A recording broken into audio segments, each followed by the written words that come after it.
Welcome, everyone. My name is Alan Constant, and I'm here with Paul Rowland from Tokyo.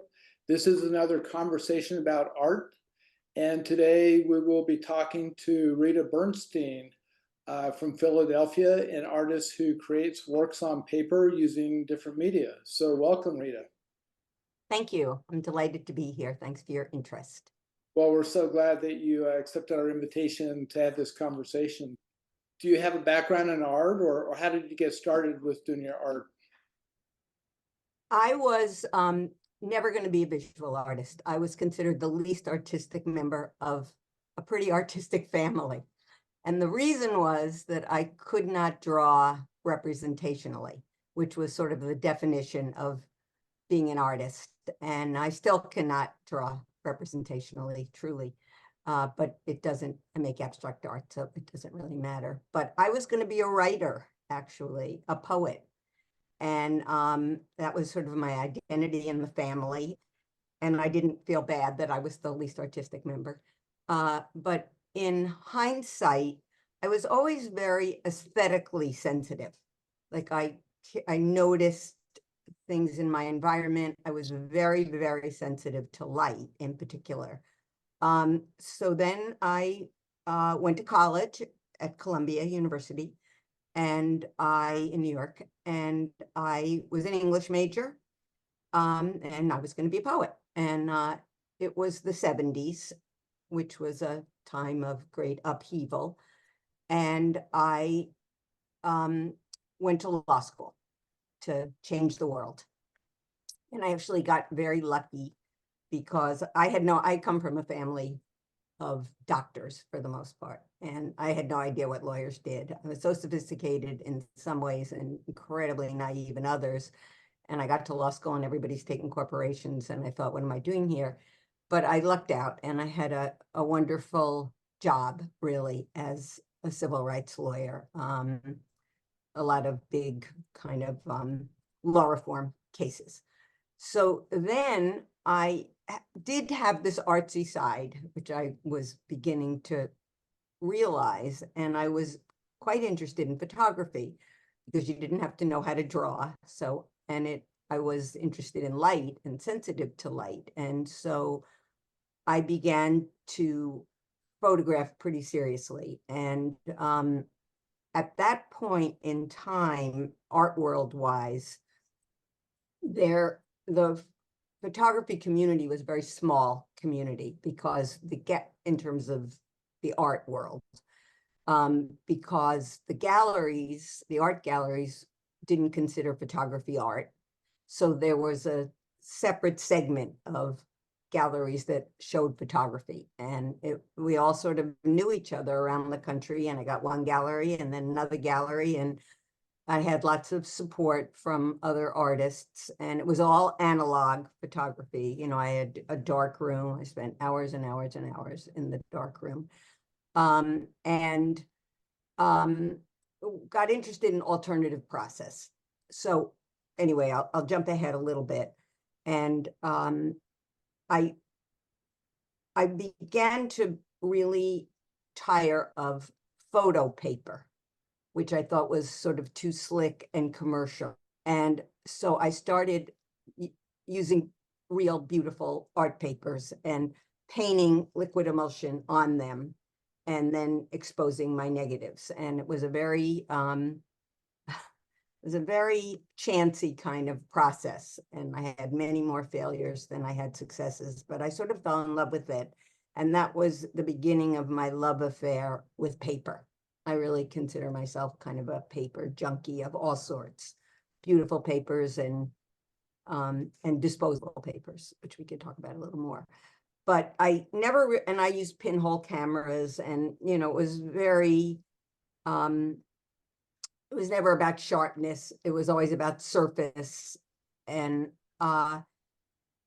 then I just began to feel like I was repeating myself a little bit in terms of the images that appealed to me. I had sort of taken all the images, not that there are to take, of course, but that appealed to me. I was repeating myself. And then I started drawing and painting on the photographs. And I held on to that for a long time. I needed the photograph to be, I couldn't start from nothing. That was sort of a big sort of phobia almost of mine. But I kind of eventually kind of got over that. And then I went, so I guess somewhere in there, I stopped practicing law. I took a break from practicing law, and then I just got so involved in photography first and art generally that I never really looked back. Sometimes I feel a little guilty about that. It feels a little indulgent to be an artist compared to being a civil rights lawyer. But and so then I went and got an MFA, actually, much later in life, because at that point, which was around 2015, a number of my galleries had closed, and I sort of missed having that regular feedback on my work. And so I went not for the degree, but for the experience. And so that's a long answer to your question. Where was it that you went to school to get your MFA? The Pennsylvania Academy of the Fine Arts in Philadelphia, HAFA. Really interesting, Rita. I'm really glad to hear some of your history. Let's take a look at some of your work now. So this piece, I believe, is called Abide. Correct. And I can already see the love of paper that you talked about in this particular image. And I do notice that you tend to work in small pieces. Is there a philosophy or an idea behind that? There is. Well, first of all, my work is very related to writing and the page, and so that format corresponds to the scale. Also, I have an interest in things that are very quiet and do not shout. And in our world, everything is so big and loud and competing for attention that it interests me to do otherwise. And also,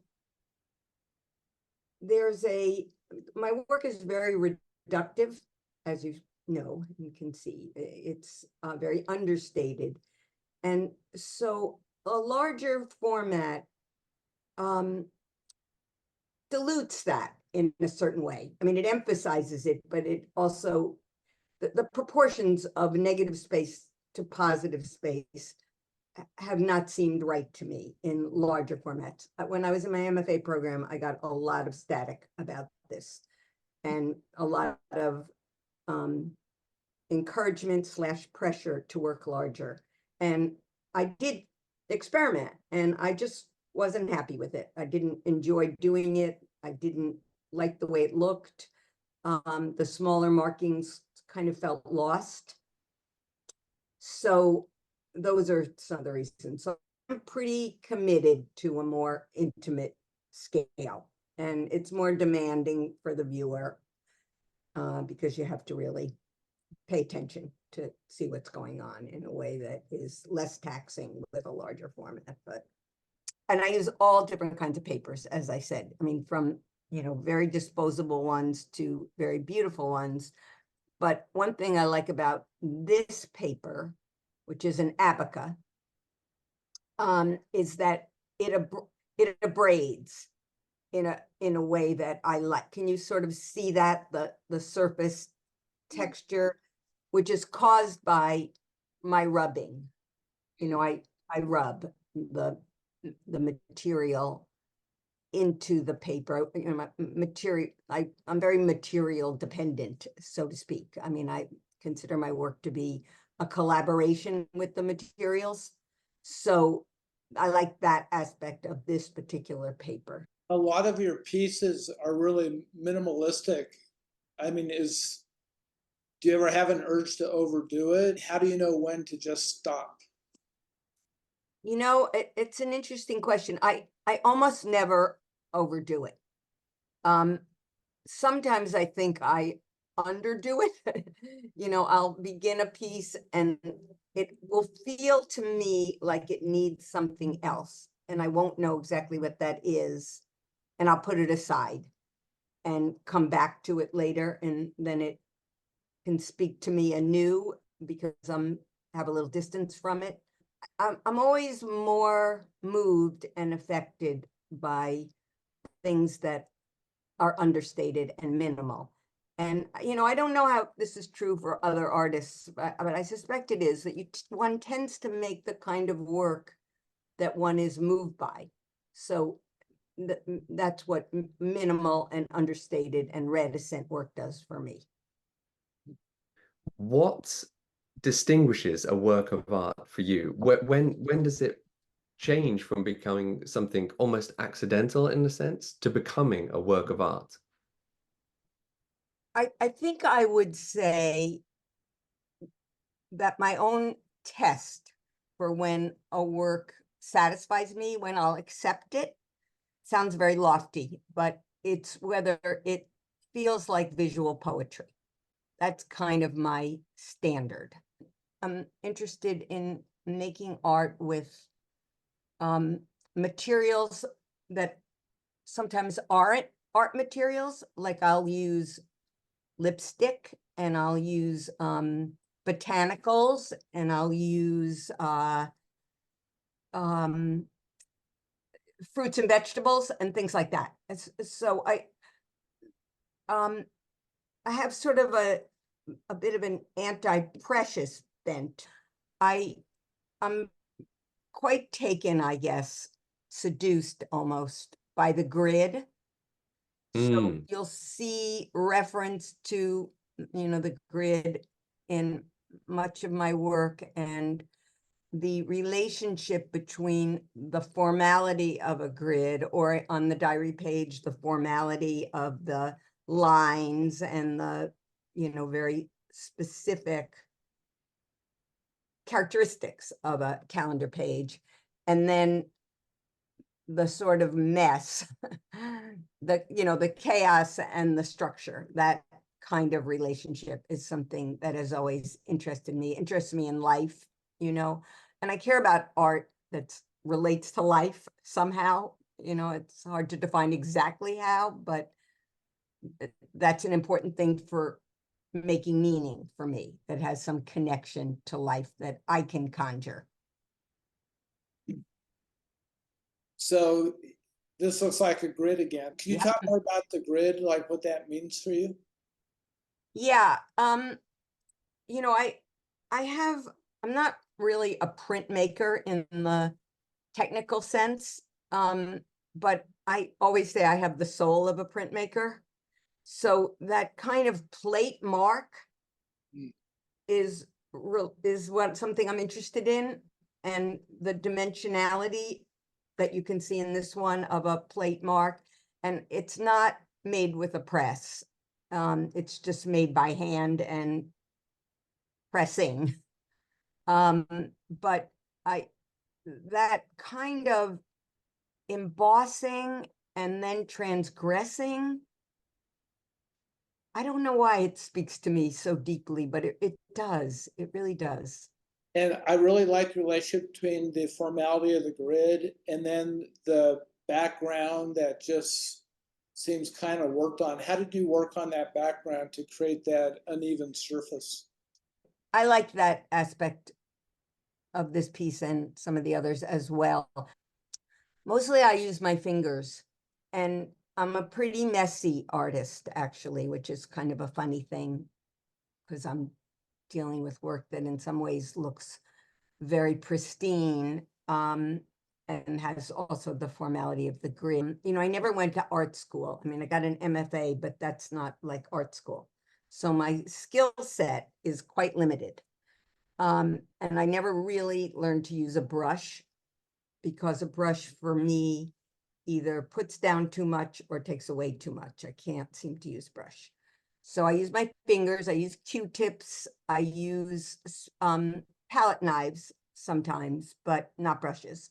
So my hands get really pretty dirty, and I work in a very tactile way. Like I really feel the paper. I mean, literally and metaphorically.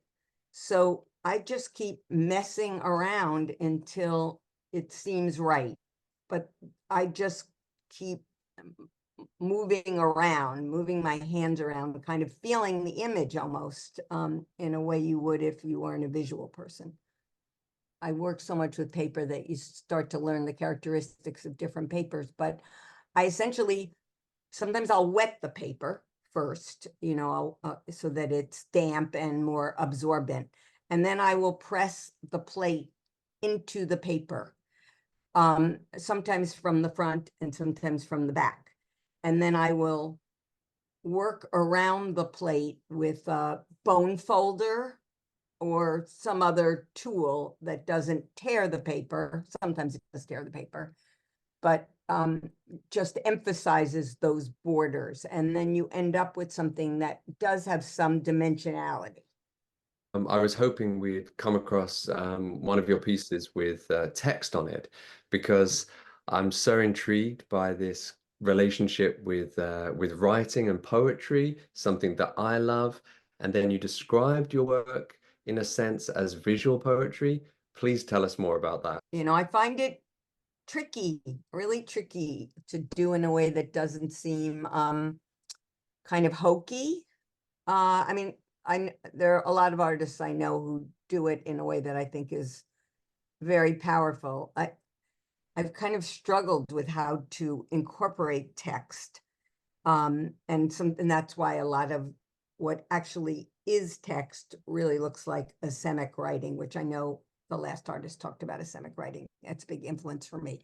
But to your question, Paul, about this, so this series really speaks to my love of writing and communication, and also the way in which I see my work as objects.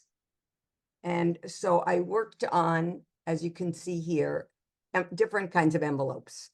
And I tore the envelopes, and so that sometimes the flap, or I tucked the flap.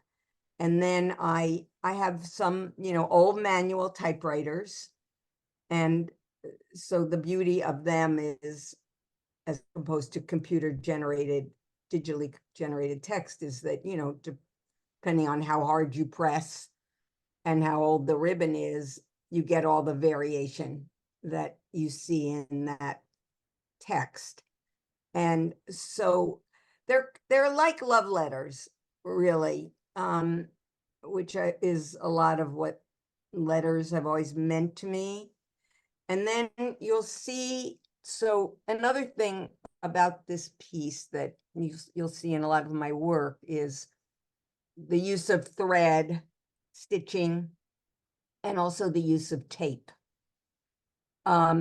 So one of the themes that I think is prevalent in my work is that of time and age and damage. Damage meaning just what happens with time to the body. You know, the paper, part of my paper issue is that it's like skin to me. It's sort of fragile and reflects the markings of, it reflects whatever happens to it, your touch and pressure and such. So that notion of wounds and repair is not primarily what this piece is about. This piece is more like a love letter, really. But those materials and elements are in here too, you know, and maybe in the way that, when, you know, hope to have heard from you by now. So obviously somebody is feeling hurt and neglected and rejected.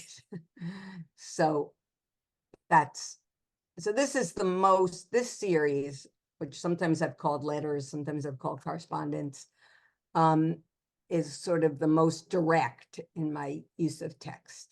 You talk, you know, about paper, even just, you know, this material object with empathy and compassion. And I'm so intrigued by your background as a civil rights lawyer. It's like, what is the relationship there? My work is always about, or almost always about relationships, often, very often about relationships. And that's really what I was dealing with as a civil rights lawyer. I was dealing with race discrimination and sex discrimination and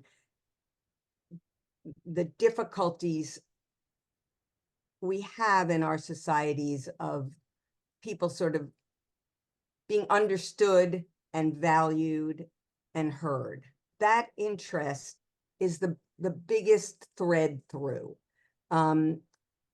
in terms of thematically. But that's the through line I would see, is the issue of relationships and the way in which we connect and disconnect from each other, the communication and then the failure of communication. So on this piece, I see you're bringing the grid and the stitching and the paper all together, all the things we've talked about. There's a really wonderful needlepoint shop in Philadelphia, and I don't do needlepoint. I don't even know how to sew. So I do what you do when you don't know how to sew, which is just like stick the needle through and stick it through again. But this thread store is it's like a candy store for me, because the threads have so much character. I feel like they do the work for me. What's the name of this piece? Circumspect. It's my favorite part, one of my favorite parts is titling the work. Artists who use Untitled, I think it's such a missed opportunity to add another dimension to a piece. You know, I never use Untitled. This is magnificent, and it does seem a little different to some of your other pieces in the format. I love the way the material sort of falls off the bottom as well. Yeah. And I like the way you play with the nature of the materials, not forcing them, but maybe like following their inner nature. And so I did want to ask you a little bit about the role of the accident in your work and just how you kind of just follow what's there. Yeah, I mean, they're all the accident. I mean, I'm completely dependent upon it. I mean, partly because, I never went to art school, so my skill set is in some way limited. And because I'm so in love with the materials, they do guide me. I mean, obviously I'm attracted to some materials and not other materials. It's an infinite number of materials that would be available to an artist.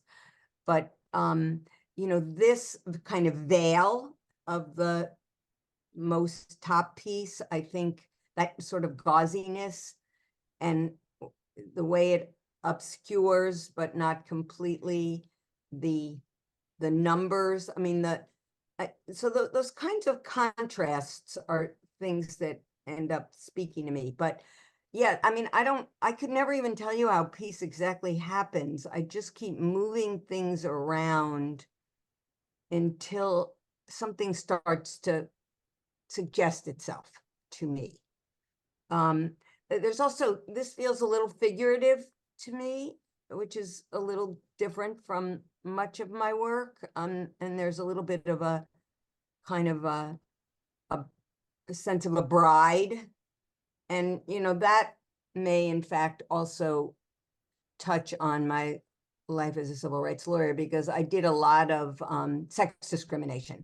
So I'm very kind of steeped in feminist theory.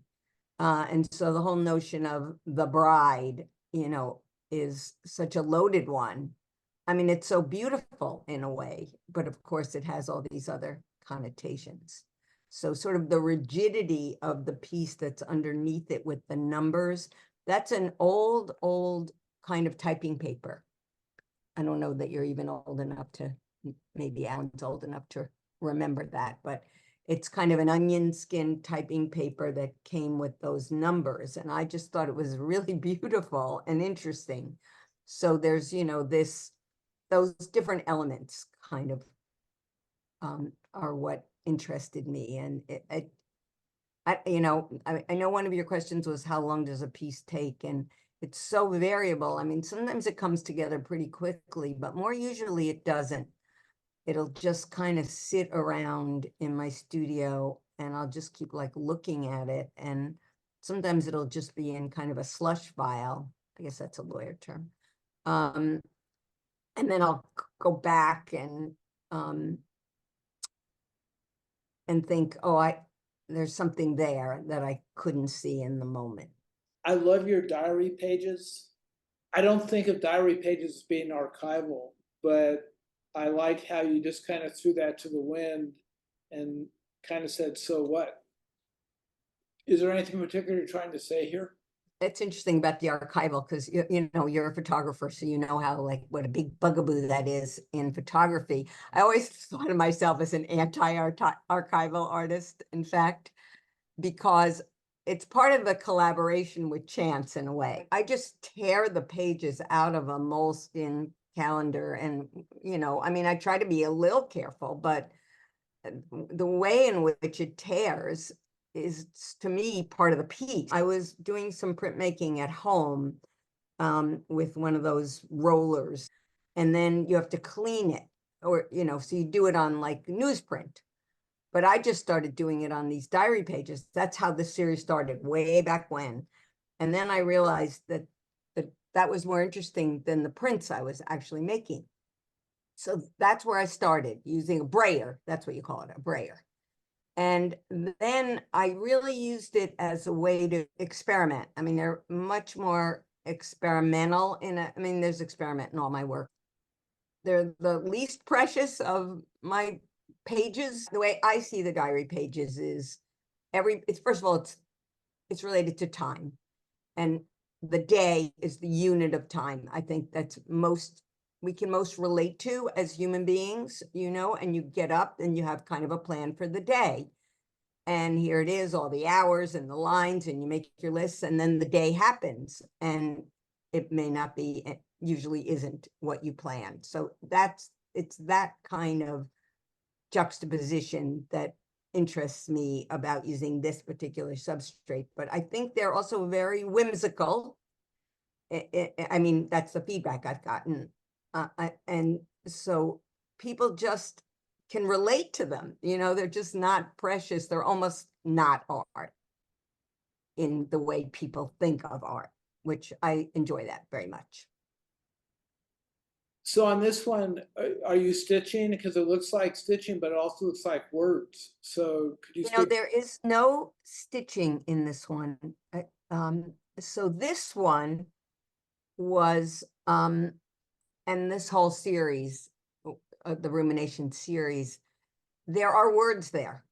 And it really came out of a very frustrating relationship I was in, sort of a business kind of relationship, but that got very acrimonious. And, you know, the lawyer in me is very, very careful about what I would ever say in that situation, actually publicly say or say in writing. And so this series started in the middle of the night. I tend to be a little bit of an insomniac.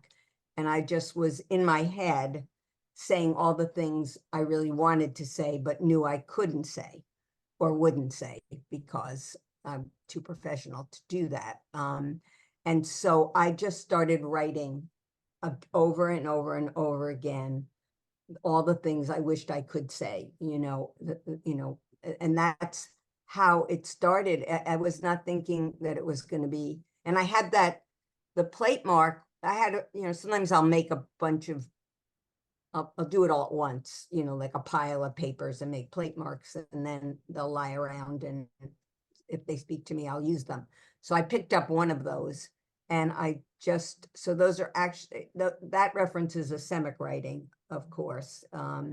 But, you know, to me, it's important that those actually are real words, because that gives it, to me, it looks like a scribble, and that's fine, but it has an authenticity, and I hope it has an energy that was really based in how incredibly angry and distressed I was. And so that's how it started. And then I got a lot of very good feedback on this particular series. And so I continued it, not necessarily with the same degree of um, distress or volatility, but the kinds of things that I'm interested in consciousness quite a bit in my work. I think the markings are, there's sort of a stream of consciousness. And so the different ways that we talk to ourselves in our head is how this series evolved. So again, it was always real or moving my hand as I'm saying the words to myself. And so that's this series. What would an ideal exhibition of yours be? Like, what's the best way to present these? My favorite way to present them is unframed with tiny high-powered magnets. Have you seen that kind of an installation? So it's a really tiny magnet, and you put in the wall, you know, a German nail or even just a metal thumbtack, and so and the high-powered magnets just kind of, you know, are drawn to that. And I will often just use two magnets at the top two edges because I like if there's some movement in the paper. So I can't, some of my galleries, for what they call the sneeze factor, insist that it's framed, that they be framed. And also because commercial galleries want to sell the work, you know, people like want to see it, you know, like what are they going to do with this loose piece of paper? So, and when I frame them so you could see the edges, a top mat, but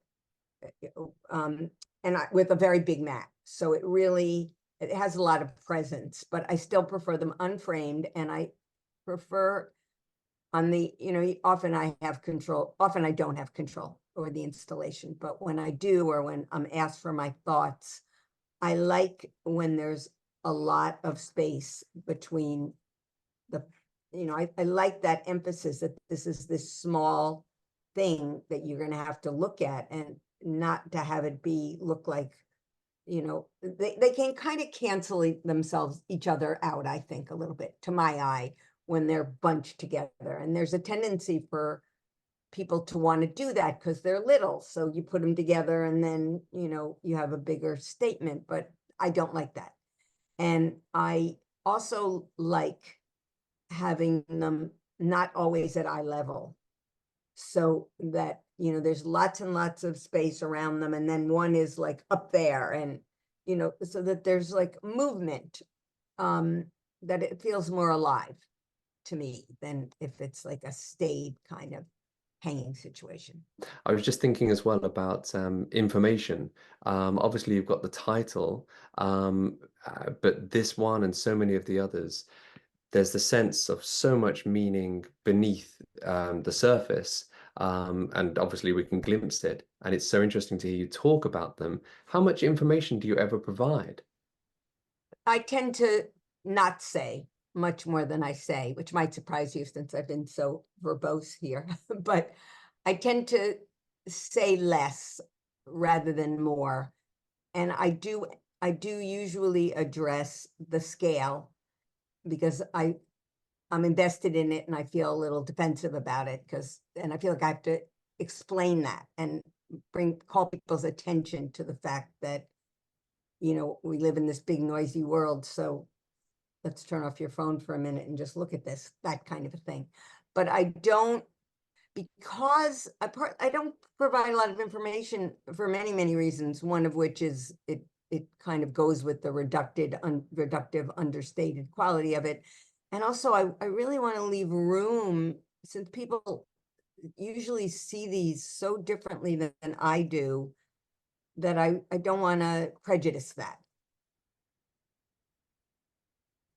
You talked earlier in the conversation about poetry, and I'd like to hear more about the role of poetry in your work. And do you still write poetry, and does it find its way into your work? I don't actually write poetry, except to the extent that I do in a piece like this. I don't write poetry. I read a lot of poetry.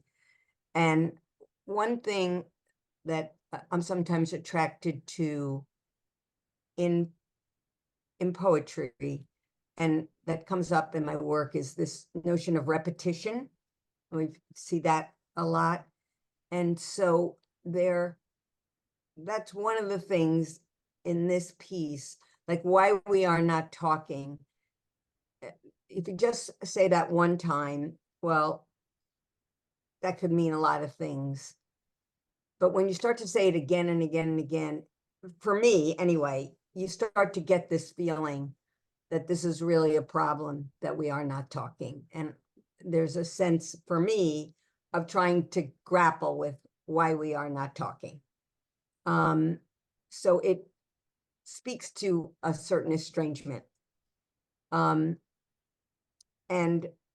yeah, this is a very personal piece for me, actually. And I, I don't know if that has that effect on somebody else, but in poetry, I'm often drawn to that. You say a word or a phrase once, and it's very different impact than when you start to say it again and again and again. And it has this almost claustrophobic quality.